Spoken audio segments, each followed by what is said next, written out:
Hi everyone, my name is Cynthia Grace, and today I'd like to show you how to create a macro in Excel. Okay, so let's get started. So right here, I have the group exercise schedule for Five Rivers Fitness, and this is a template. And across the top, we have the days of the week, and I just want to show you how to create the days of the week as a macro. Okay, so I have a blank worksheet here. And I'm going to start in cell A1 and I'm going to type in Monday. Actually, before I do that, what I need to do is I need to go to my tools and I need to go to macro and then record a new macro.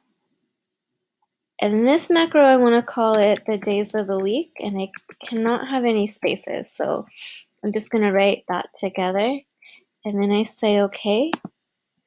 All right, so now I can type in the word Monday.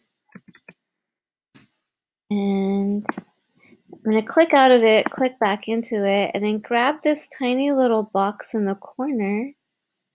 And I'm going to start to pull all the way over until I get to Sunday, and then I'm going to let go.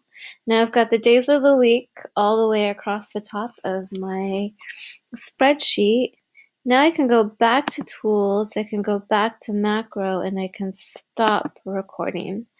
All right, so now if I want to do that again, I can click in cell A1, I can go to my tools, I can go to macro, I can go to macros, and then my days of the week one is there, it's been recorded. So all I have to do is run, and there we go. We've got the days of the week across the top. So that was a quick tutorial on macros, and thank you for watching.